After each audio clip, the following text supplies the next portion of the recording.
Hey everyone, welcome to biology at ease. इस video में मैं आप सभी को बताने वाली हूँ कि क्लास 10th साइंस के बोर्ड एग्जाम के लिए आपकी प्रिपरेशन कैसी होनी चाहिए, आपको क्या स्ट्रैटेजी फॉलो करनी चाहिए जिस वजह से आप इजीली 95% अबव मार्क्स साइंस के सब्जेक्ट में स्कोर कर सके।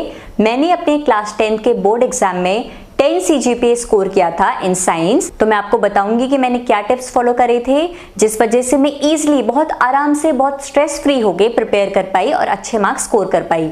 तो सबसे पहली चीज आती है, जब भी आप किसी एग्जाम के लिए पढ़ना शुरू करते हैं, चाहे वो आपका बोर्ड एग्जाम हो या फिर किसी भी लेवल का एग्जाम हो, तो सबसे इंपॉर्टेंट चीज होती है कि आप किस बुक से पढ़ रहे हैं। क्योंकि कंटेंट की नॉलेज आपको पहले से तो है नहीं, आपको टेक्स्ट बुक से ही नॉलेज मिलने वाली है, तो बहुत जरूरी है कि आप एक अच्छी टेक्स्ट बुक से पढ़ाई करें। बोर्ड एग्जाम के लिए एनसीईआरटी को रामबाण माना जाता है। रामबाण क्या हो गया? NCERT is the foundation base, very important book for board exams। अगर बोर्ड एग्जाम्स में 95% स्कोर करने हैं तो आपकी फाउंडेशन स्ट्रांग होनी चाहिए, जिसके लिए आपकी NCERT आपके फिंगर टिप्स पर होनी चाहिए। तो सबसे पहली चीज है कि साइंस में चाहे वो फिजिक्स हो, केमिस्ट्री हो, बायोलॉजी हो, आपके पास NCERT की बुक होनी चाहिए और आप हर सब्जेक्ट को पहले NCERT से पढ़ेंगे।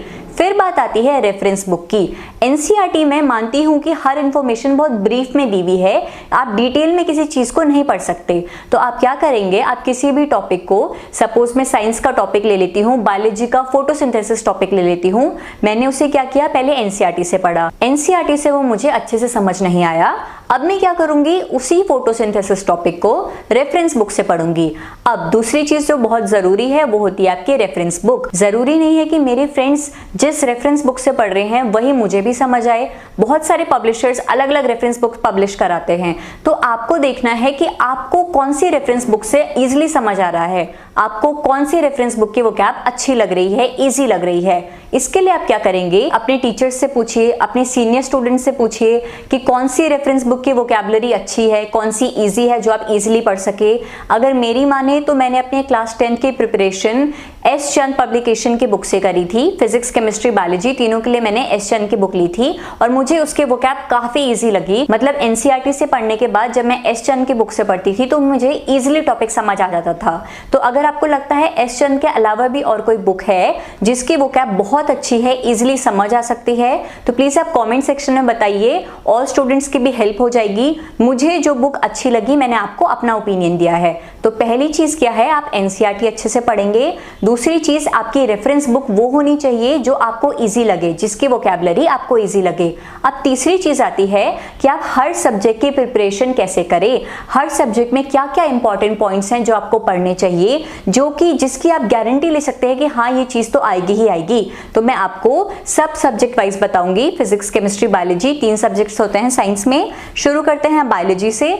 बायोलॉजी में सबसे जरूरी चीज होती है डेफिनेशंस। चाहे वो 1 मार्क का क्वेश्चन हो, 2 मार्क का क्वेश्चन हो, आपको डेफिनेशंस आनी चाहिए। हर चैप्टर में से जितने भी बोल्ड लेटर्स में वर्ड लिखे रहते हैं, जितने भी हाईलाइटेड वर्ड्स होते हैं, वो सारी डेफिनेशंस आपको लर्न होनी चाहिए। पहली चीज, फोकस ऑन डेफिनेशंस। सेकेंड चीज आती है इंपॉर्टेंट डायग्राम्स। आपको 5 मार्क के क्वेश्चन में अगर कोई भी प्रोसेस एक्सप्लेन करने के लिए पूछी भी है, किसी भी ऑर्गन का स्ट्रक्चर पूछा हुआ है, कोई भी क्वेश्चन पूछा हुआ है, अगर उसमें लिखा हुआ है एक्सप्लेन द फॉलोइंग, तो अगर आपको लगता है कि उस एक्सप्लेन वाले क्वेश्चन से रिलेटेड आपकी बुक में कोई डायग्राम था, तो कोशिश करिए कि आप अपनी आंसर शीट में, जब बोर्ड एग्जाम आप देंगे, आप अपनी आंसर शीट में चाहे छोटा ही सही पर डायग्राम जरूर बनाएं। डायग्राम एक्स्ट्रा मार्क्स फेच करने में बहुत हेल्पफुल होता है।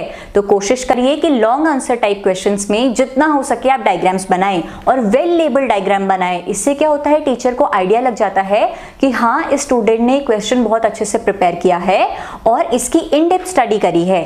तो पहली चीज, focus on definitions of biology. दूसरी चीज, इंपॉर्टेंट डायग्राम। तीसरी चीज आती है डिफरेंशिएशन वाले points. Difference between sexual and asexual reproduction, autotrophic nutrition, heterotrophic nutrition, ऐसे डिफरेंट टाइप के डिफरेंशिएशन पॉइंट्स आपके हर चैप्टर में होंगे ही होंगे। तो कोशिश करेंगे कि हर चैप्टर से उन सारे पॉइंट्स को याद करें जिनको डिफरेंशिएट द फॉलोइंग की फॉर्म में पूछा जा सकता है। तो बायोलॉजी में किन 3 चीजों का ध्यान रखना है, डेफिनेशंस का, इंपॉर्टेंट डायग्राम्स का और डिफरेंशिएशन वाले टर्म्स का। फिर बात करते हैं फिजिक्स की। बायोलॉजी, केमिस्ट्री, केमिस्ट्री और फिजिक्स में से मुझे ऐसा लगता है फिजिक्स एक ऐसा सब्जेक्ट है जो ज्यादातर बच्चों को टफ लगता है। तो जब आपको कोई चीज टफ लगती है तो उसको पढ़ने के लिए शुरुआत किस चीज से करिए, उस टफ सब्जेक्ट में जो आपको सबसे इजी चीज लगती है आप उससे शुरुआत करिए। तो फिजिक्स में जिन बच्चों को डर लगता है फिजिक्स पढ़ने से, उन्हें डर क्यों लगता है, उन्हें न्यूमेरिकल से डर लगता है, तो आप क्या करिए, जब आप फिजिक्स पढ़ रहे हैं तो आप थ्योरी से स्टार्ट करिए, थ्योरी वाला पार्ट पहले कवर करिए, फिर न्यूमेरिकल्स पे आइए, ताकि आपका कॉन्फिडेंस भी बिल्ड होता चला जाए कि हाँ मुझे फिजिक्स की थ्योरी आ गई है, अब बस इतना सेक्शन करना बचा है। फिजिक्स में आप ध्यान देंगे फॉर्मूलेस पे, हर चैप्टर में छोटे ही सही एक ना एक फॉर्मूला तो मिल जाता है। तो आप क्या करेंगे, एक शॉर्ट डायरी बनाएंगे, रिवीजन डायरी, फॉर्मूला डायरी, जिसमें आप हर चैप्टर के इंपॉर्टेंट फॉर्मूलेस लिखेंगे और डेली सोने से पहले उन फॉर्मूलेस को याद करेंगे। ऐसा करके क्या होगा, बोर्ड एग्जाम आने तक फिजिक्स में जितने भी फॉर्मूले हैं आपको अच्छे से याद हो चुके होंगे। तो make a short diary for फॉर्मूले। फॉर्मूले याद करने के लिए आप एक छोटी डायरी बनाएंगे जिसको आप रेगुलरली पढ़ते रहेंगे। दूसरी चीज आती है फिजिक्स में भी diagrams, diagram of human I, diagram of refraction and reflection of light. आपको फिजिक्स में भी जिस जिस कंटेंट में डायग्राम दिया हुआ है आप उसका डायग्राम प्रैक्टिस करिए। एक्सप्लेन द फॉलोइंग में आप डायग्राम बनाएंगे तो अच्छे मार्क्स मिलने के बहुत चांसेस हो जाते हैं।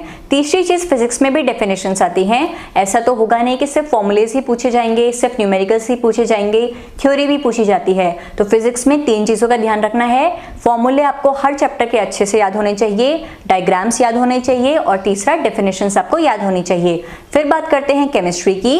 केमिस्ट्री में सबसे इंपॉर्टेंट चीज name reactions. Double displacement reaction क्या होती है, डिस्प्लेसमेंट रिएक्शन क्या होती है, ऑक्सीडेशन रिडक्शन रिएक्शन क्या होती है, आपको हर नेम रिएक्शन आनी चाहिए। नेम रिएक्शन की डेफिनेशन, एक एग्जांपल आपको अच्छे से आना चाहिए। तो केमिस्ट्री में सबसे इंपॉर्टेंट है नेम रिएक्शंस, आपको डेफिनेशंस के साथ, एग्जांपल के साथ अच्छे से आनी चाहिए। दूसरी चीज एसिड बेस एंड सॉल्ट वाले चैप्टर में एक क्वेश्चन तो पक्का है, characteristic of acid base and salt या फिर differentiate between acid and bases. तो किसी भी चैप्टर को पढ़ने से पहले कौन सा क्वेश्चन बहुत बार रिपीट होता है ये आपको पता होना चाहिए। जैसे मैंने आपको बताया एसिड बेस एंड सॉल्ट्स में डिफरेंशिएट बिटवीन एसिड या सॉल्ट आ जाता है, बेस या सॉल्ट आ जाता है, या फिर properties of acid base and salt पूछा जाता है। तो ये क्वेश्चन तो आपका अच्छे से प्रिपेयर होना चाहिए। अब उसके बाद common name and chemical name of different elements, जैसे कि कॉमन सॉल्ट को हम साइंटिफिकली क्या बोलते हैं, कॉमन सॉल्ट को NaCl सोडियम क्लोराइड कहा जाता है। ऐसे ही डिफरेंट कंपाउंड्स के आपको कॉमन नेम और उनके केमिकल नेम पता होने चाहिए। ये आपको 1 मार्क क्वेश्चन के फॉर्म में पूछे जा सकते हैं। डिफरेंशिएट वाली चीजें भी आपको याद होनी चाहिए, differentiate between metal and non metal, soap and detergent, ये पॉइंट्स भी अच्छे से आप प्रिपेयर करेंगे। Electron dot configuration, different elements की, डिफरेंट मेटालिक एलिमेंट्स के इलेक्ट्रॉन डॉट कॉन्फिगरेशन के डायग्राम्स आप अच्छे से प्रिपेयर करेंगे। 2 मार्क की फॉर्म में डिफरेंट एलिमेंट्स को आपको पूछा जा सकता है। लास्ट आता है पीरियोडिक क्लासिफिकेशन ऑफ एलिमेंट्स। इसमें Dobereiner's triad, Newlands law of octave, Mendeleev's periodic table, हर किसी के क्लासिफिकेशन सिस्टम की डेफिनेशन, एक एग्जांपल, ये प्रूव करते हुए कि इस साइंटिस्ट ने इन एलिमेंट को देखकर अपना ये लॉ दिया था। एक एग्जांपल आएगी, डेफिनेशन आएगा, क्या मेरिट्स थे उस लॉ के और क्या लिमिटेशंस थे, क्या डीमेरिट्स थे। ये 4 point periodic classification of element में किसी भी साइंटिस्ट के जब आप क्लासिफिकेशन शो करते हैं तो ये 4 पॉइंट्स आपके उस क्लासिफिकेशन में होने चाहिए। मॉडर्न पीरियोडिक टेबल, ये क्वेश्चन कई बार पूछा गया है, चाहे 3 मार्क की क्वेश्चन में हो या फिर 2 मार्क की क्वेश्चन में हो, आपको मॉडर्न पीरियोडिक टेबल की 4 या 5 कैरेक्टरिस्टिक्स तो अच्छे से आनी चाहिए। मॉडर्न पीरियोडिक टेबल के क्या फीचर्स होते हैं आप अच्छे से लर्न करेंगे। तो यही थे केमिस्ट्री के प्रिपरेशन टिप्स। साइंस में 95 अबव स्कोर करने के बेसिक पॉइंट्स यही आते हैं कि आप डायग्राम्स पे ध्यान दें, थ्योरी पे ध्यान दें और जिन भी चैप्टर्स में फॉर्मूले पूछे जाते हैं उनके लिए एक शॉर्ट रिवीजन डायरी बना दे जिसमें आप फॉर्मूलेस लिखेंगे और रेगुलरली उन फॉर्मूलेस को रिवाइज करेंगे। तो यही स्ट्रैटेजी फॉलो करते हुए आप साइंस की अच्छी प्रिपरेशन कर सकते हैं। पहली चीज, focus on NCERT। Secondly, refer to a good reference book. तीसरी चीज, फॉर्मूले के लिए make short diary, short notes diary for formulas. Practice diagrams regularly, हर सब्जेक्ट से रिलेटेड, चाहे वो डायग्राम फिजिक्स का हो, केमिस्ट्री का हो, बायोलॉजी का हो, डायग्राम्स प्रैक्टिस करिए। इवैल्यूएशन करते रहिए, खुद के टेस्ट लेते रहिए कि आपको उस चैप्टर से कितना अब आ गया है, कितना आपने लर्न कर लिया है। रिविजन, इवैल्यूएशन बहुत जरूरी है। और जब आपका एग्जाम होने में 1 महीना बचा होगा अपने बोर्ड एग्जाम से, 1-2 महीने पहले आप प्रीवियस ईयर क्वेश्चन पेपर्स देख सकते हैं। मिनिमम 5 इयर्स क्वेश्चन पेपर आपको अच्छे से आने चाहिए ताकि आपको एग्जाम पैटर्न का आइडिया लग जाए, कैसे टाइप के क्वेश्चन डिफरेंट चैप्टर से पूछे गए हैं आपको पता चल जाए। तो यही सारे टिप्स थे जो मैंने फॉलो करे थे, जिस वजह से मेरे साइंस में 10 CGPA आए। अब देखते हैं आपके कितने CGPA आते हैं। कमेंट सेक्शन में अपना टारगेट मेंशन करिए कि आपको क्या लगता है कि साइंस में आपके कितने परसेंटेज आएंगे, और जब आपके बोर्ड एग्जाम हो जाएंगे आप अपने ही कमेंट में रिप्लाई बैक करेंगे कि मैम मैंने इतना टारगेट रखा था और मेरे टारगेट के अकॉर्डिंग इतना स्कोर आया है। तो all the best for your preparation. अगर आपको लगा ये वीडियो आपके लिए हेल्पफुल थी तो do hit the like button and subscribe to Balaji ATs for the upcoming videos. Thank you so much for watching the video.